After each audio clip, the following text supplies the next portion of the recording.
할렐루야. 11월 4일 화요일 새벽 기도에 나오신 여러분들을 주님의 이름으로 환영합니다. 먼저 우리의 신앙을 함께 고백하며 예배의 자리로 나아가겠습니다. 나는 전능하신 아버지 하나님 천지의 창조주를 믿습니다. 나는 그의 유일하신 아들 우리 주 예수 그리스도를 믿습니다. 그는 성령으로 잉태되어 동정녀 마리아에게서 나시고 본디오 빌라도에게 고난을 받아 십자가에 못 박혀 죽으시고 장사된 지 사흘 만에 죽은 자 가운데서 다시 살아나셨으며 하늘에 오르시어 전능하신 아버지 하나님 우편에 앉아 계시다가 거기로부터 살아있는 자와 죽은 자를 심판하러 오십니다. 나는 성령을 믿으며 거룩한 공교회와 성도의 교제와 죄를 용서받는 것과 몸의 부활과 영생을 믿습니다. 아멘. 함께 기도하겠습니다. 살아계신 하나님 아버지 감사합니다. 오늘도 우리에게 말씀을 허락하심에 더욱 감사드립니다. 이 말씀이 영의 양식이 되어서 우리의 영혼과 또 우리의 마음을 풍성하게 하시고 그 풍성함으로 세상의 빛과 소금의 역할을 감당할 수 있도록 인도하여 주시옵소서. 말씀을 묵상하며 기도하며 나아갈 때 그 말씀이 꿀송이처럼 더 달고 그래서 그 말씀을 묵상하기를 즐거워하는 다윗처럼 주야로 주님의 말씀을 묵상하며 나아갈 수 있는 우리가 될 수 있도록 인도하여 주시옵소서. 말씀을 통해 우리들 앞에 놓여 있는 문제들 해결되기를 소원합니다. 주님 응답하여 주시고 우리 문제들 가운데 주님께서 허락하여 주신 은혜 누릴 수 있도록 인도하여 주시옵소서. 예수님의 이름으로 기도드립니다. 아멘. 오늘 우리에게 주시는 하나님의 말씀은 디모데 후서 2장 14절부터 26절까지의 말씀입니다. 제가 하나님의 말씀을 봉독하겠습니다. 너는 그들로 이 일을 기억하게 하여 말다툼을 하지 말라고 하나님 앞에서 엄히 명하라. 이는 유익이 하나도 없고 도리어 듣는 자들을 망하게 함이라. 너는 진리의 말씀을 옳게 분별하며 부끄러울 것이 없는 일꾼으로 인정된 자로 자신을 하나님 앞에 드리기를 힘쓰라. 망령되고 허탄한 말을 버리라. 그들은 경건하지 아니함에 점점 나아가나니 그들의 말은 악성 종양이 퍼져나감과 같은데 그 중에 후메네오와 빌레도가 있느니라. 진리에 관하여는 그들이 그릇이 되었도다. 부활이 이미 지나갔다 하므로 어떤 사람들의 믿음을 무너뜨리니라. 그러나 하나님의 견고한 덫은 섰으니 인침이 있어 일렀으되 주께서 자기 백성을 아신다 하며 또 주의 이름을 부르는 자마다 불의에서 떠날지어다 하였느니라. 큰 집에는 금그릇과 은그릇뿐 아니라 나무그릇과 질그릇도 있어 귀하게 쓰는 것도 있고 천하게 쓰는 것도 있나니 그러므로 누구든지 이런 것에서 자기를 깨끗하게 하면 귀히 쓰는 그릇이 되어 거룩하고 주인의 쓰심에 합당하며 모든 선한 일에 준비함 되리라. 또한 너는 청년의 정욕을 피하고 주를 깨끗한 마음으로 부르는 자들과 함께 의와 믿음과 사랑과 화평을 따르라. 어리석고 무식한 변론을 버리라. 이에서 다툼이 나는 줄 알미라. 주의 종이 마땅히 다투지 아니하고 모든 사람에 대하여 온유하며 가르치기를 참으면 거룩하는 자를 온유함으로 훈계할지니 혹 하나님이 그들에게 회개함을 주사 진리를 알게 하실까 하며 그들로 깨어 마귀의 올무에서 벗어나 하나님께 사로잡힌 바 되어 그 뜻을 따르게 하실까 함이라. 이것은 하나님의 말씀입니다. 오늘 본문 말씀에는 네 가지 종류의 그릇이 등장하고 있습니다. 바로 금, 은, 나무, 질그릇입니다. 저는 청년의 시절 오늘 본문의 말씀을 읽으며 경쟁을 해야만 하는 때, 그 청년의 때를 보내기에 이것도 저것도 아닌 나의 모습은 질그릇이구나라고 생각을 했었습니다. 사도 바울은 은사에 관하여서 비교하며 이야기하는 부분이지만 저는 이 본문을 읽으면서 그렇게 내 실력적인 부분, 내가 가진 부분에 대해서 생각했습니다. 물론 은사도 그런 관점에서 바라본다면 질그릇이라 확신했었죠. 지금 생각해보면 참 별것도 아닌 일에 비교하고 질투하고 그렇게 다투며 나아갔던 것은 아닌가 생각해봅니다. 저 개인적으로 질투라는 감정을 정의할 때 가장 큰 특징은 끝이 없다는 겁니다. 저 사람이 가진 것이 있고 또 나는 그거보다 못하고 그것이 멈추는 것이 아니라 계속해서 질투로 더 커지게 그렇게 나아가게 만드는 것이죠. 지금 있는 것은 너무나 당연하고 자연스러운 것이 됩니다.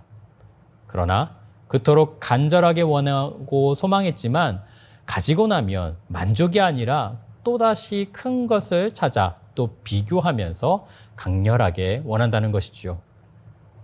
질투는 특별히 성장하는 아이들에게 성장의 동력이기도 하지만 심하면 자기 환멸, 파멸 그렇게 이르게 하는 것이죠. 결국 세상의 관점으로만 생각해 본다면, 하나님을 그렇게 바라본다면 하나님은 참 불공평하다라고 이야기할 것입니다. 지금의 나와 다른 사람을 비교하면 우리는 하나님의 공평을 의심하지 않을 수 없지요.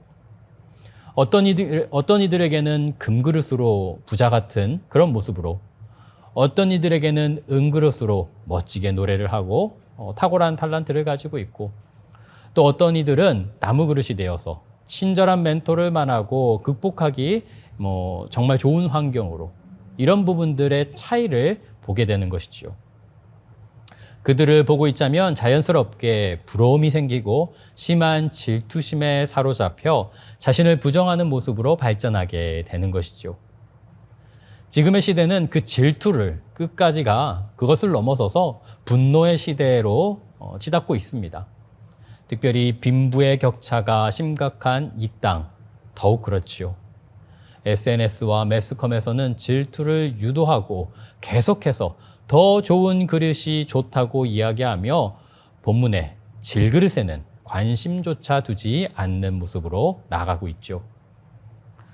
제가 알고 있는 비교적 큰 사업을 하셨던 분이 계십니다. 유산으로 물려받은 것이 아니라 스스로 좋은 사람들과 만나 아무것도 없이 시작하여서 자수성가한 그런 분이셨습니다. 그분이 일전에 이렇게 얘기하셨습니다. 사람마다 정해진 그릇이 있는 것 같습니다. 저분은 저 정도인가? 그리고 그렇게 평가할 때 그릇은 정해져 있구나. 또 많은 경영자들을 만나보면 그릇의 크고 작음을 보게 된다라고 이야기하는 것을 듣게 되었습니다. 저는 그 이야기를 들으며 부끄럽게도 제 자신은 얼마짜리 그릇인가라고 생각하게 되었습니다. 그리고 자연스럽게 나도 큰 그릇이 되었으면 좋겠다라고 야망으로 차오르는 저 자신을 보았습니다. 그러나 본문 21절은 이렇게 이야기하고 있습니다. 그러므로 누구든지 이런 것에서 자기를 깨끗하게 하면 귀히 쓰는 그릇이 되어 거룩하고 주인의 쓰심에 합당하며 모든 선한 일에 준비함이 되리라.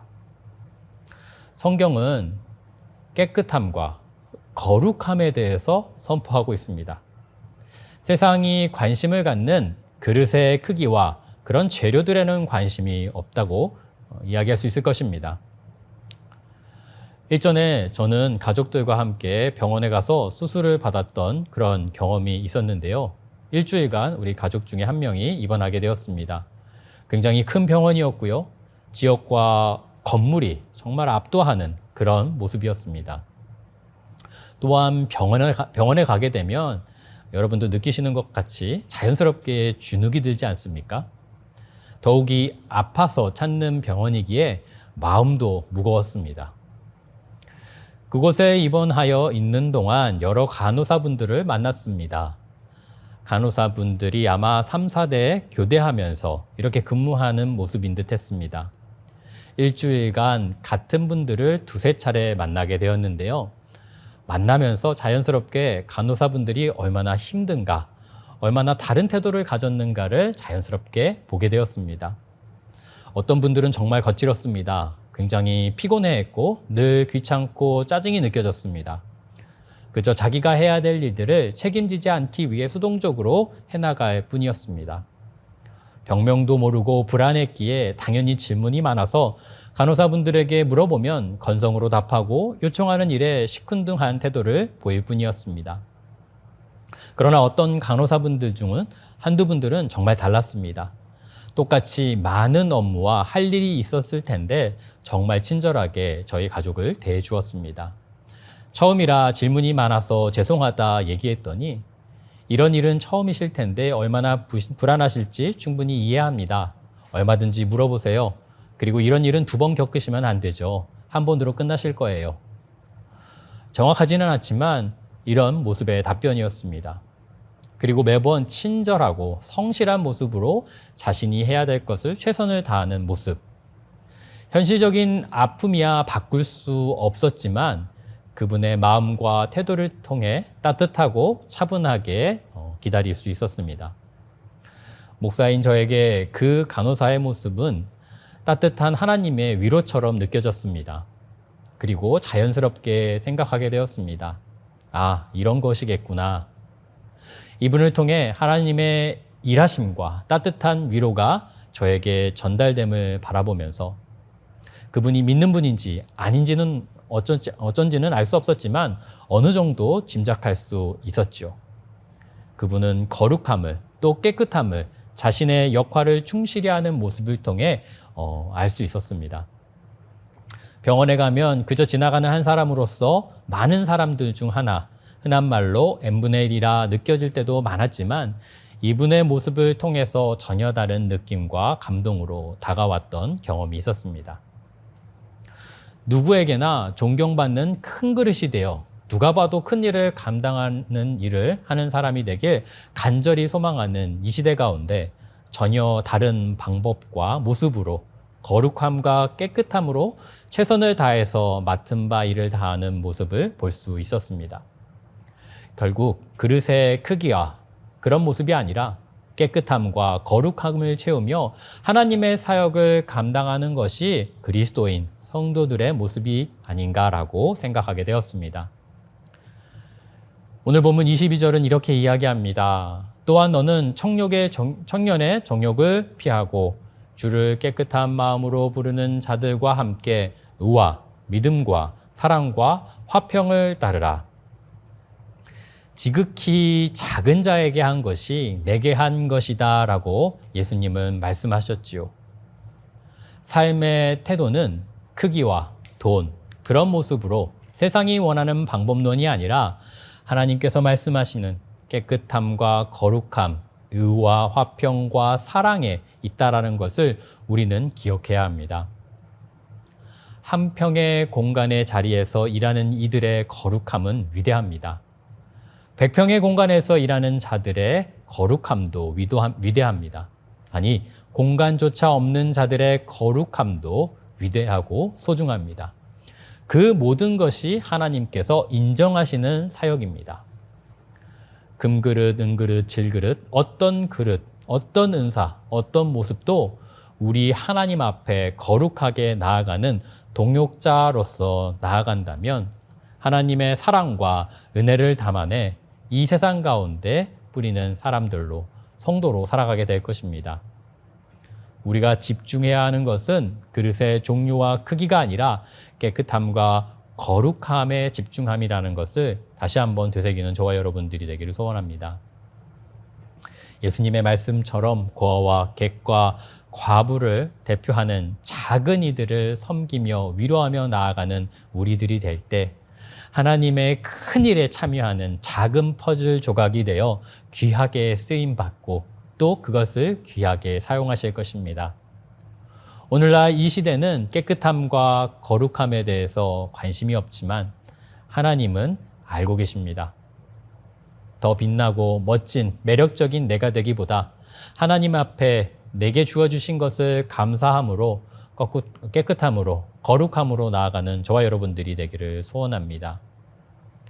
우리 그리스도인들이 먼저 물어야 하는 것이 바로 이것입니다. 나는 쓰임받기에 충분히 깨끗하며 준비된 자인가? 오늘 본문에서 사도 바울은 디모데 후서를 옥중에서 마지막으로 기록하면서 젊은 사역자 디모데에게 어떻게 복음을 가르치고 또 지키며 싸워야 하는가를 일컫고 있습니다.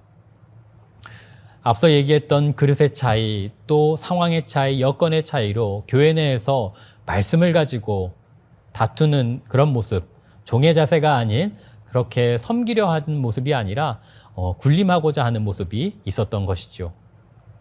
그 목적에서 알 수 있듯 우리의 교회 역시 깨끗하고 거룩함이라는 것을 잊지 않는 저와 여러분들이 되길 소원합니다. 우리 교회가 큰가? 우리 교회는 무엇을 가졌는가?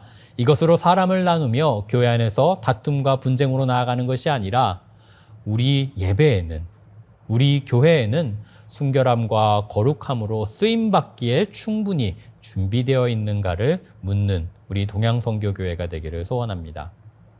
사도 바울의 고백에서 볼 수 있듯 하나님께서는 이렇게 깨끗함과 거룩함을 사모하고 나아가는 그런 그릇과 같은 교회와 개인을 찾고 계십니다.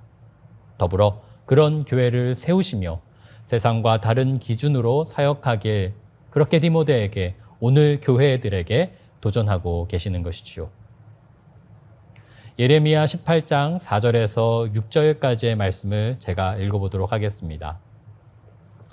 진흙으로 만든 그릇이 토기장이의 손에서 터짐에 그가 그것으로 자기의 좋은 대로 다른 그릇을 만들더라. 그때 여호와의 말씀이 내게 임하니라. 이르시되 여호와의 말씀이니라. 이스라엘 족속아 이 토기장이가 하는 것 같이 내가 능히 너희에게 행하지 못하겠느냐. 이스라엘 족속아 진흙이 토기장이의 손에 있음 같이 너희가 내 손에 있느니라. 하나님은 우리를 오늘 이와 같은 모습으로 만드시고 또 새롭게 만들어 가실 것입니다. 지금 나의 모습은 하나님의 계획하심이다라는 것을 기억합시다. 믿는 자, 성도는 그분의 주권과 빚으심을 인정해야 합니다. 하나님께서는 우연으로 세상을 만들지 않으셨습니다. 하나님께서는 지금 나를 여기 이곳에 우리 가족과 공동체 그리고 우리 주변에 만나는 사람들을 함께 있기를 계획하셨습니다. 우리는 하나님의 크신 뜻을 온전히 믿고 오늘 나에게 주신 나의 분량대로 의심하지 않고 믿음으로 깨끗함과 거룩함으로 채워나아가 하나님 앞에 귀하게 쓰임받는 자들이 되어 세상의 빛과 소금의 역할을 감당하길 소원합니다. 함께 기도하겠습니다. 살아계신 하나님 아버지 감사합니다. 오늘도 말씀을 대하며 깨끗함으로 거룩함으로 구별된 성도들이 되기를 다짐합니다. 많은 것을 가지지 못했다고 또 내 여건이 녹록하지 않다고 남과 비교해서 나의 모습이 불안하다고 그렇게 불평하기보다 나에게 주신 분량 안에서 최선을 다해 나의 작은 것으로 큰 일을 완성하시는 하나님의 그런 놀라움을 바라볼 수 있도록 경험할 수 있도록 인도하여 주시옵소서. 이렇게 나의 문제들을 바라보게 하시고 그래서 하나님께서 빚으심을 바라보며 기대하며 믿음으로 걸어갈 수 있도록 인도하여 주시옵소서. 하나님께서 함께 하실 것을 믿사오며 예수님의 이름으로 기도드립니다. 아멘. 계속해서 기도하며 나아가겠습니다.